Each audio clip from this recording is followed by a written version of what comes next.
Mrs. Corna coming to you from the library.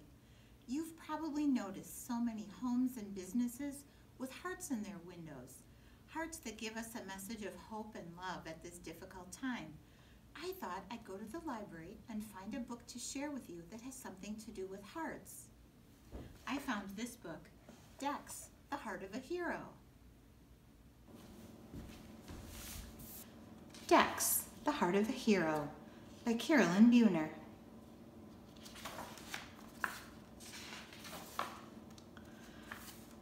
Dexter was a little dog.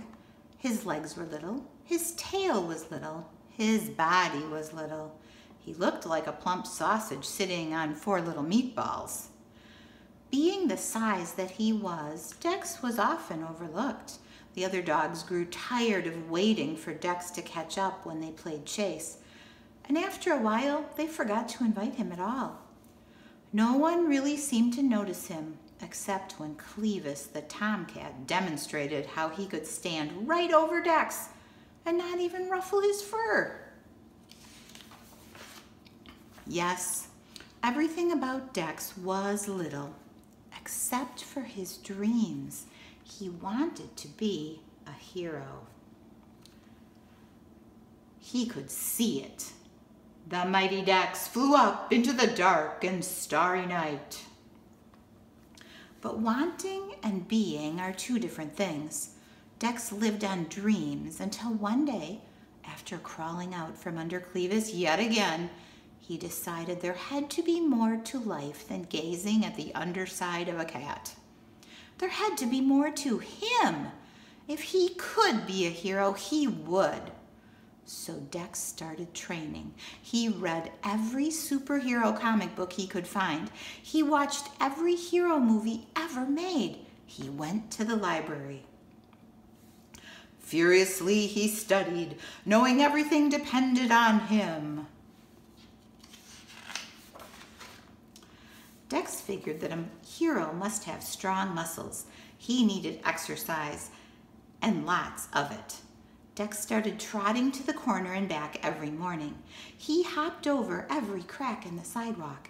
He struggled to climb the garbage pile, up and over and down, then up and over and down again.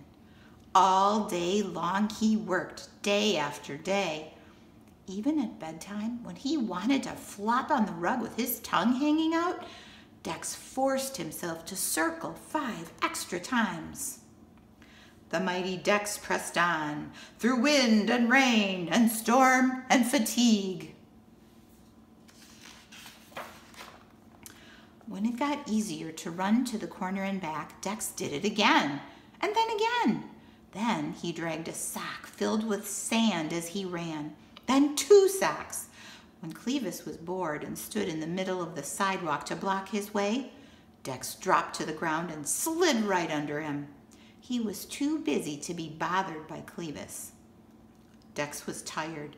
He was sore. He was working so hard that he almost forgot what he was working for. But one night, as he dragged himself to bed after his last set of push-ups, Dex stopped in front of the mirror and flexed. He could feel them. He could see them. Muscles! Faster than a rolling ball, stronger than the toughest rawhide, able to leap tall fences in a single bound. Now Dex didn't take the stairs. He skimmed them. He leaped over hydrants. He vaulted up curbs. He could jump over the garbage mountain without touching the top. He could run like the wind. He felt as if his legs had springs. Only one thing was missing. Finally, a small brown package arrived. Dex ripped it open. His hero suit! It was red with a shiny green cape, and it fit like a glove. Dex loved the way it felt. He loved the way it looked. And he loved the feeling he had when he put it on. He was ready.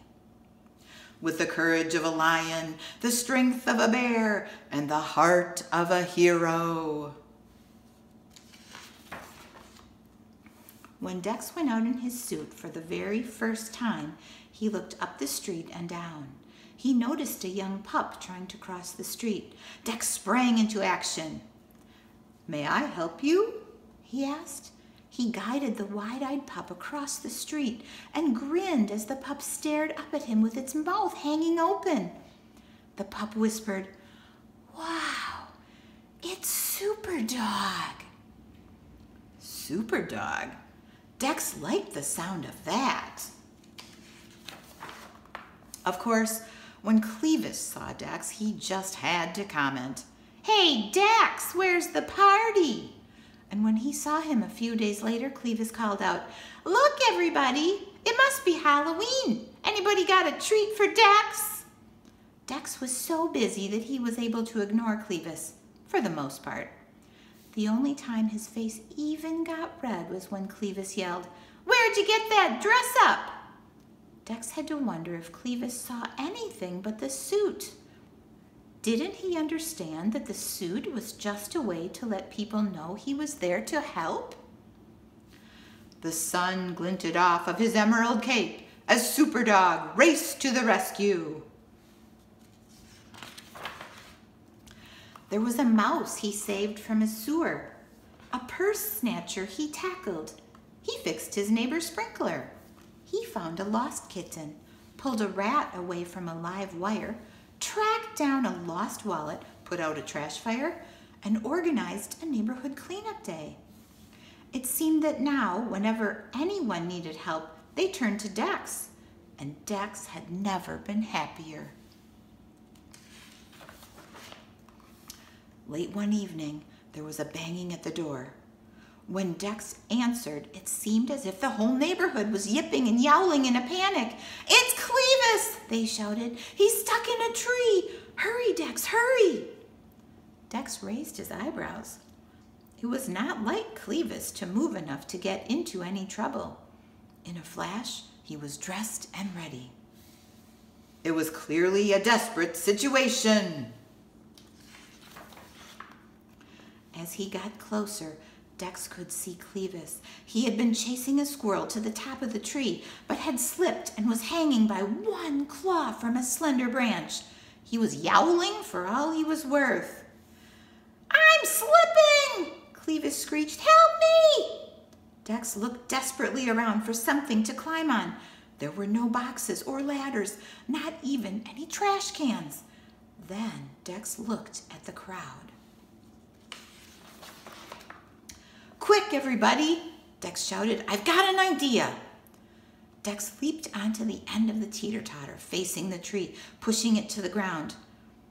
"Everybody on the other end. 1, 2, 3. All the animals jumped together on the other end of the teeter-totter, catapulting Dex into the air. He soared over the crowd, his ears and cape streaming out behind him.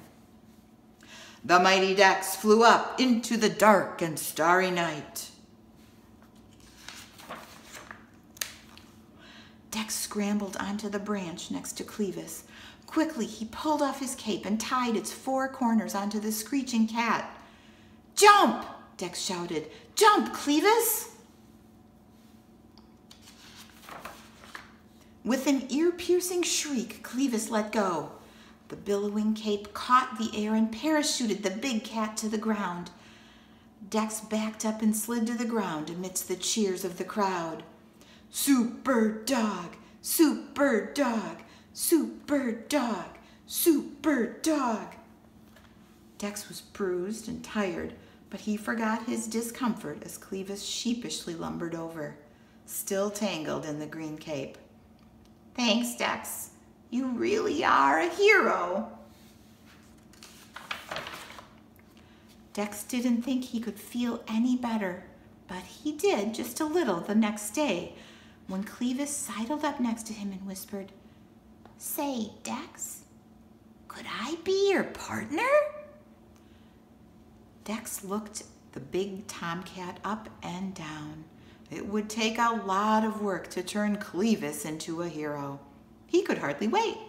"Sure," said Dex with a grin. "Sure." With twice the brains and triple the brawn, our heroes forge on, ever ready to lend a helping paw. And that's the end of our story. Here are the ingredients you'll need to make chocolate chip cutout cookies. You'll need flour, sugar, brown sugar, butter, an egg, vanilla, and salt. You'll also need mini chocolate chips. If you'd like to decorate the top of your cookies, you could also use about 1/2 cup of chocolate chips. Here are the tools you'll need to make your heart-shaped chocolate chip cutout cookies. You'll need a medium-large mixing bowl, a measuring cup, a measuring teaspoon, and a spoon for stirring. You'll also need an electric mixer.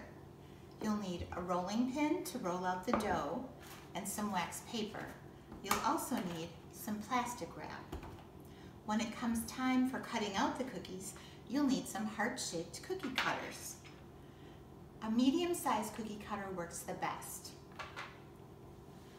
For baking your cookies, you'll need parchment paper to line your cookie sheets.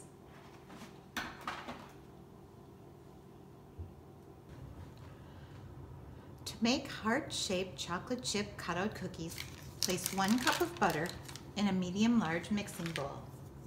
Next, we'll add 1/2 cup of brown sugar,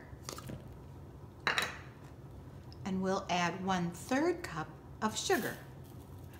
And we're going to combine that with a mixer.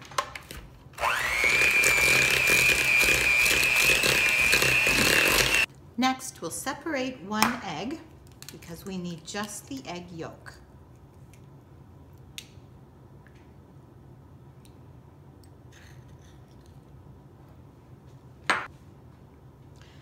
Add the egg yolk to the sugar and butter combination and mix with your mixer.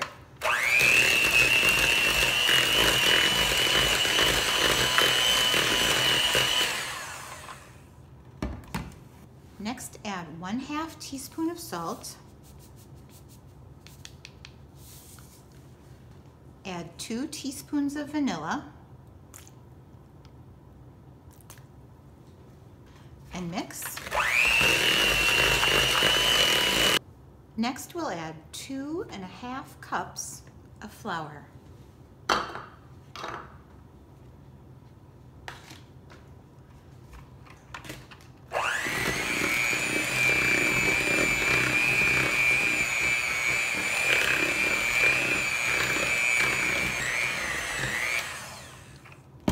Before the flour is completely combined, stop the mixer, and you're going to add a whole bag of mini semi-sweet chocolate chips.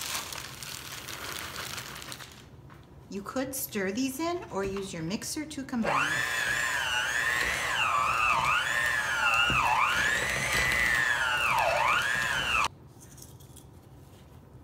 Divide the dough into 2 parts.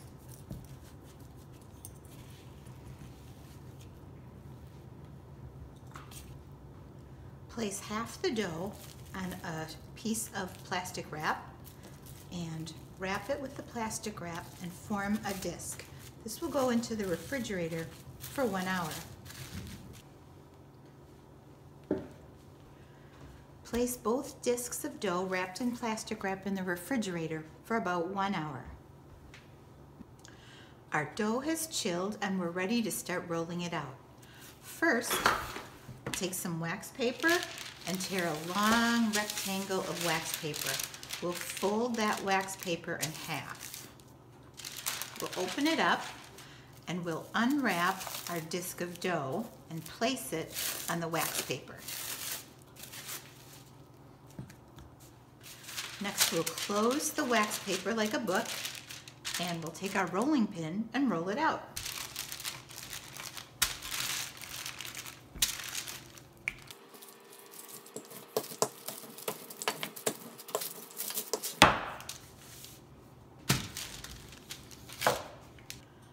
Next, we'll peel back the wax paper and we'll be ready to start cutting out our cookie.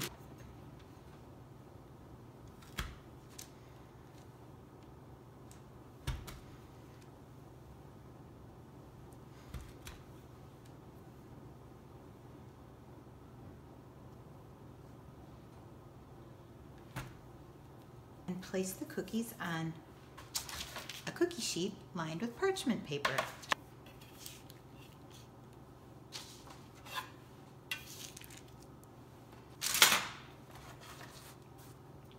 Our first pan is ready to go into the oven. We'll preheat our oven to 350 degrees. You could eat these cookies plain, or you could frost them and decorate them, or you could decorate them with melted chocolate. Take a half cup of chocolate chips and put them into a freezer-style Ziploc bag, zip it closed, and we're going to put that into the microwave.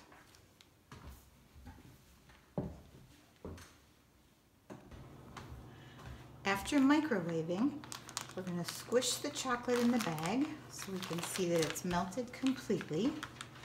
And then we're going to take a scissors and cut off one little corner of the bag.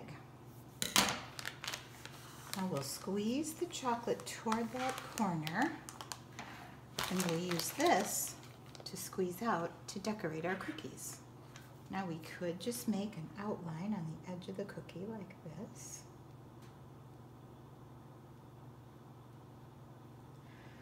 Or we could just zigzag back and forth across the cookies like this.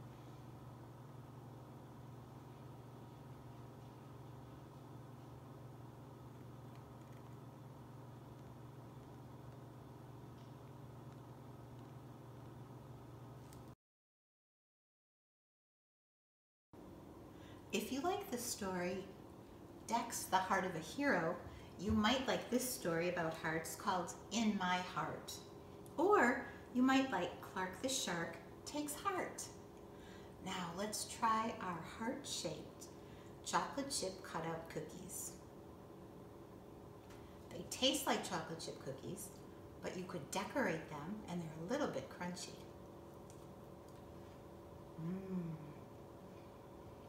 Yum, those are really delicious.